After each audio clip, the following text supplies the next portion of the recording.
한스 크리스티안 안데르센 원작, 부싯돌. 군인 하나가 길거리를 씩씩하게 걸어가고 있었습니다. 하나, 둘, 하나, 둘. 등에는 배낭을 짊어지고 허리에는 긴 칼을 차고서요. 전쟁터에 있다가 집에 돌아가는 길이었거든요. 그러다 군인은 길에서 늙은 마녀를 만났습니다. 끔찍하게 못생긴 마녀였는데 아랫입술이 가슴까지 늘어져 있었답니다. 마녀가 말했어요. 안녕하신가 군인 양반. 정말 멋진 칼에 멋진 배낭이로군. 자네는 진짜 군인이야. 이제 돈만 양껏 벌면 되겠구먼. 그러면야 고맙지 마귀알몸. 군인이 말했습니다. 저기 저 커다란 나무 보이나? 마녀는 군인 옆에 있는 나무를 가리켰어요. 저 안은 텅 비어 있다네. 우듬지로 기어 올라가면 구멍이 보일 거야. 그리로 들어가면 나무 밑바닥으로 내려갈 수 있어. 내가 자네 몸에 밧줄을 묶어 두었다가 날 부르면 끌어올려 주겠네. 나무 밑에서 뭘 해야 하는데? 군인이 물었습니다. 돈을 가져오는 거야. 마녀가 대답했습니다. 나무 밑으로 내려가 보면 커다란 복도가 나올 걸세. 횃불 수백 개가 타고 있어서 아주 환해. 거기 문이 3개 보일 텐데 열쇠가 다 꽂혀 있으니까 쉽게 열 수 있어. 첫 번째 방으로 들어가면 한가운데 커다란 상자가 있고 그 위에 개가 한 마리 앉아 있을 거야. 눈이 찻잔만큼 크지. 하지만 걱정할 필요는 없네. 자네에게 내 파란 바둑판 무늬 앞치마를 줄 테니까. 그걸 바닥에 쫙 펴고 개를 반짝 들어서 그 위에 앉히게. 그리고 상자를 열어서 안에 든 동전을 갖고 싶은 만큼 꺼내 가져도 돼. 하지만 은전을 갖고 싶다면 다음 방으로 가야 해. 그 방에는 눈이 물방아 바퀴만큼 큰 개가 앉아있지만 그것도 걱정할 필요 없어. 그 녀석도 내 앞치마 위에 앉히고 은전을 꺼내 갈게. 그보다 금전을 더 원한다면 그것도 문제없어.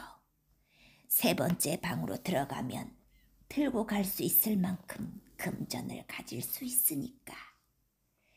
그 금전 상자 위에 앉아있는 개는 눈 하나가 원형탄만큼이나 크다네. 정말이지. 녀석이야말로 진짜 개야.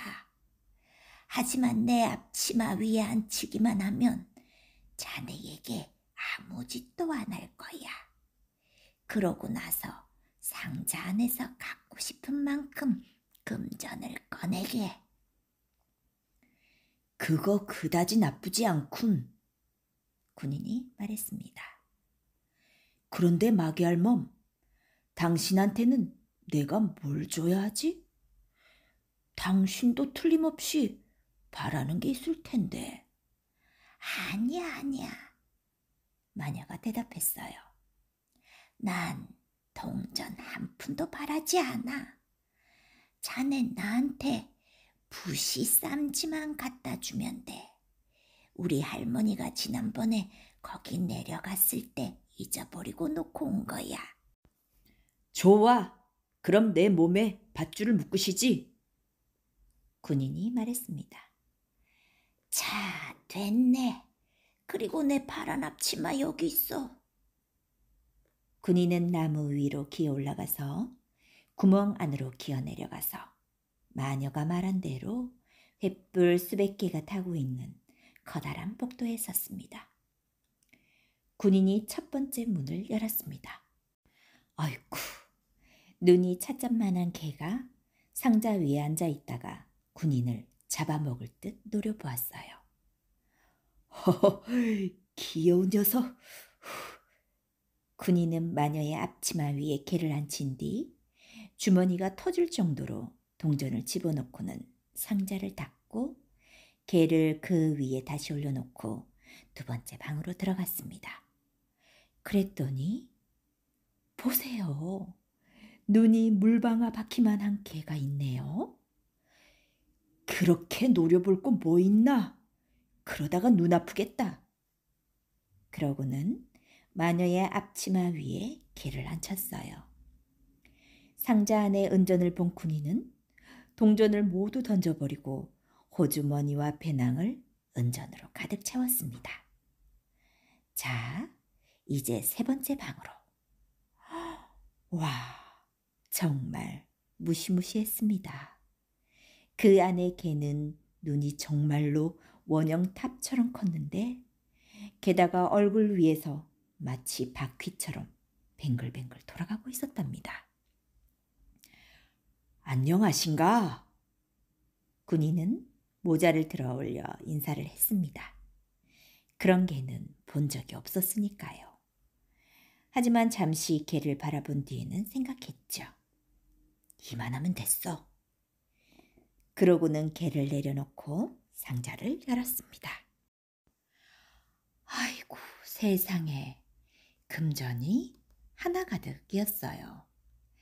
그 돈이면 코펜하겐 전체뿐 아니라 온 세상의 모든 과자, 병정인형, 채찍과 흔들 목마를 몽땅 살 수 있을 거예요.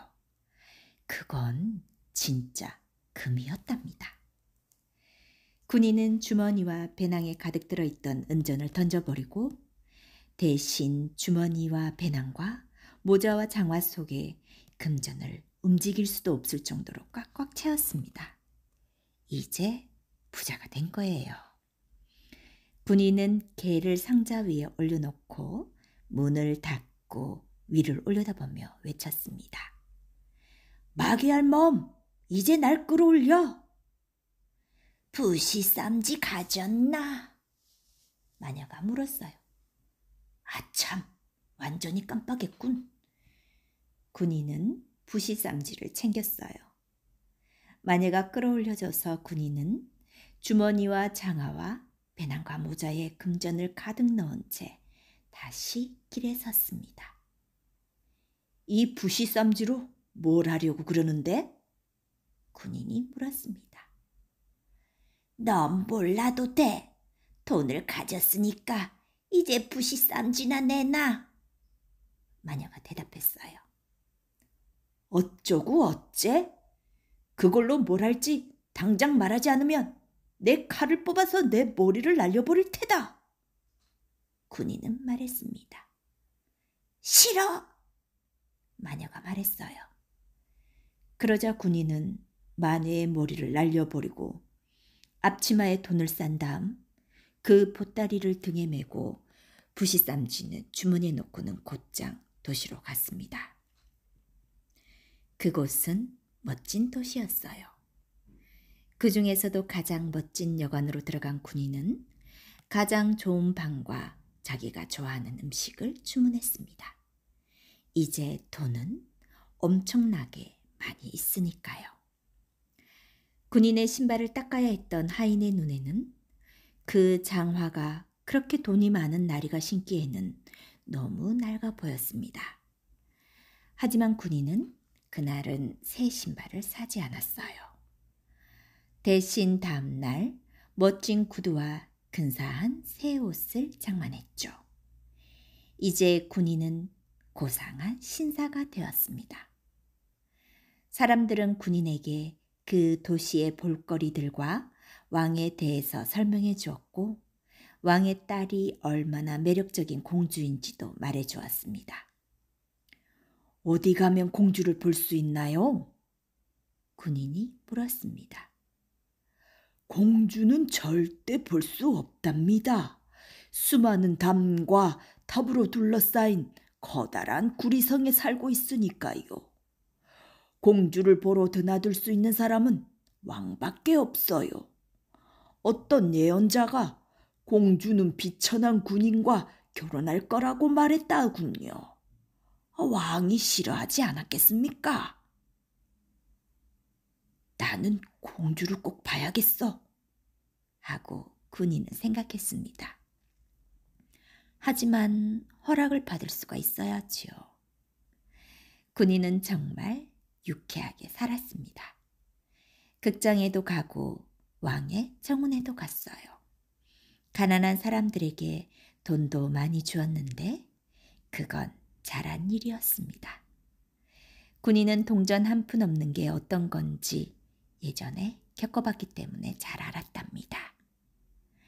이제 부자가 되어 멋진 옷을 입은 군인은 그 덕분에 친구도 많이 생겼습니다. 모두들 그가 정말 사랑스러운 사람이고 진짜 신사라고 말해줘서 아주 흡족했죠. 하지만 날마다 돈을 쓰기만 했지 벌지는 않는 바람에 마침내는 달랑 동전 2개만 남았고 그래서 살고 있던 호화로운 방에서 나와 지붕 밑 조그만 다락방으로 옮길 수밖에 없게 되었습니다. 이제 신발도 직접 닦으면서 바늘로 기워 신어야 했지요. 찾아오는 친구도 없었습니다. 그 방으로 오려면 계단을 한참 올라야 했으니까요. 불을 밝힐 돈도 없었던 군인은 저녁에도 컴컴한 채로 있어야 했습니다. 그러다 갑자기 옛날에 마녀가 들여보냈던 나무 구멍 속에서 가지고 나왔던 부시쌈지 속에 타다 남은 양초 토막이 있다는 것을 떠올렸습니다. 군인은 부시쌈지를 가져와 양초 토막을 꺼냈습니다. 그런데 부싯돌을 쳐서 불꽃이 튀어오르는 순간 문이 벌컥 열리더니 나무 아래에서 보았던 찻잔만한 눈의 개가 앞에 서 있는 것이었어요. 주인님, 무엇을 할까요? 이게 어떻게 된 일이람? 군인이 말했어요. 이거 정말 희한한 부시쌈지로군. 바라는 건 뭐든지 가질 수 있는 건가? 돈을 좀 갖고 오너라. 군인이 명령하자 개는 휙 사라지더니 휙 다시 나타났는데 동전이 가득 든 커다란 주머니를 입에 물고 있었지요. 이제야 군인은 그게 얼마나 놀라운 부싯돌인지 알게 되었습니다. 부싯돌을 한 번 치면 동전 상자 위에 앉아있던 개가 나타나고 2번 치면 은전을 갖고 있던 개가 나타나고 3번을 치면 금전을 지키고 있던 개가 나타났습니다. 군인은 다시 호화로운 방으로 내려가 좋은 옷을 입었고 그러자 모든 친구들이 다시 군인을 알아보고 다정하게 굴었답니다. 어느 날 군인은 생각했습니다. 사람들이 공주를 볼 수 없다니 그건 정말 이상한 일이야. 모두들 공주가 아주 아름답다고 말하지만 수많은 문이 달려있는 커다란 구리성에 앉아있으면 무슨 소용이람? 나는 절대로 공주를 볼 수 없는 걸까? 내 부싯돌이 어디 있지? 군인이 부싯돌을 치자 휙 찻잔만한 눈의 개가 나타났습니다. 지금이 한밤중인 건 알지만 내가 지금 공주를 진심으로 보고 싶거든? 아주 잠깐 동안만. 개는 당장에 문 밖으로 사라지더니 군인이 정신을 차리기도 전에 공주와 함께 나타났습니다. 개의 등에 업힌 공주는 깊이 잠들어 있었는데 정말 아름다웠습니다. 보기만 해도 진짜 공주라는 걸 알 수 있었죠. 군인은 공주에게 입을 맞추지 않을 수가 없었습니다. 그는 진짜 군인이었으니까요. 개는 공주를 다시 데려갔습니다. 아침이 되어 왕이 공주와 차를 마시러 오자 공주는 지난밤 개와 군인에 관한 희한한 꿈을 꾸었다고 말했어요. 개의 등에 엎혀갔는데 군인이 자기에게 입을 맞췄다고요. 정말 재미있는 얘기로구나, 왕비가 말했습니다. 다음 날 밤에는 늙은 시녀가 공주의 침대맡에서 그게 진짜 꿈이었는지 아니면 다른 일일 수도 있는지 지켜보기로 했습니다. 군인은 아름다운 공주가 보고 싶어 견딜 수가 없었고 그래서 그날 밤도 개가 와서 공주를 태우고 번개처럼 달렸습니다. 하지만 시녀도 장화를 신고 있었기 때문에 그만큼 빨리 달릴 수 있었답니다. 공주를 태운 개가 어떤 커다란 집 안으로 사라지자 시녀는 생각했습니다. 이제 어딘지 알아냈어. 그러고는 백묵으로 문에 커다란 십자가를 그려두었습니다. 시녀가 돌아가서 누워있자 개가 다시 공주를 데려다 주었습니다. 하지만 군인이 사는 집 문에 십자가가 그려져 있는 것을 본 개는 자기도 백묵을 가져와서 온 도시의 집 문마다 십자가를 그려두었습니다. 아주 똑똑하게 처리한 거였죠. 문마다 십자가가 그려져 있으니 그 시녀도 어떤 게 진짜 문인지 알아낼 수 없을 테니까요.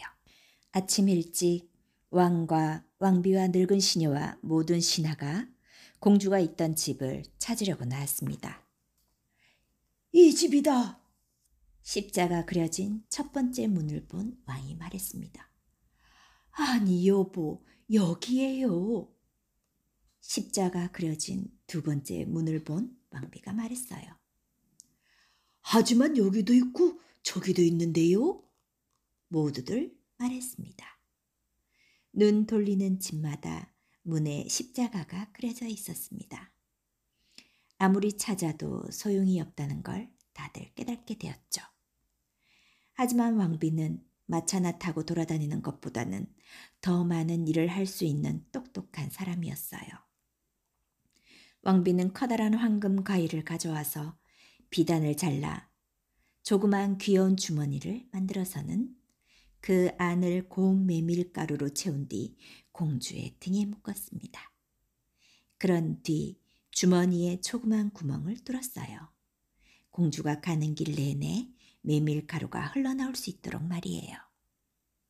그날 밤 개가 다시 와서는 공주를 업어 군인에게 데려갔어요. 군인은 이제 공주를 너무나 사랑해서 자기가 왕자가 되어 공주와 결혼할 수 있게 되기를 바라고 있었답니다. 개는 공주를 데리고 성에서 나와 군인의 집 담을 넘고 창문으로 들어갈 때까지 메밀가루가 흘러내리고 있다는 것을 전혀 몰랐습니다. 그래서 아침에 왕과 왕비는 공주가 밤새 어디 있었는지 똑똑히 알 수 있었죠. 그들은 군인을 데려가 감옥에 집어넣었습니다. 군인은 할 일 없이 앉아 있었습니다. 휴, 그 안은 얼마나 컴컴하고 심심했는지 몰라요. 내일 아침 널 교수형에 처할 거다. 왕과 왕비는 말했습니다. 그 소리는 별로 달갑지 않았어요. 게다가 부싯돌은 집에 놓고 왔지 뭐예요. 아침이 되자 조그만 창문의 쇠창살 사이로 밖을 내다본 군인은 도시 사람들이 자기가 목매 달리는 것을 구경하려고 모여드는 광경을 보았어요. 북소리와 군인들의 행진 소리도 들렸습니다. 사람들이 모두 쏟아져 나왔습니다. 그 가운데는 앞치마를 두르고 슬리퍼를 신은 구두닦이 소년이 하나 있었습니다. 그런데 슬리퍼 한 짝이 마침 군인이 갇혀서 쇠창살 사이로 내다보고 있는 감옥의 담 쪽으로 날아가는 바람에 깡충거리며 그쪽으로 뛰어왔지요. 어이, 거기 구두 닦기.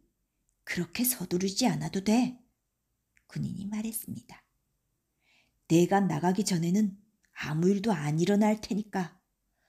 너 내가 살던 집으로 가서 부싯돌을 좀 가져다 줄래?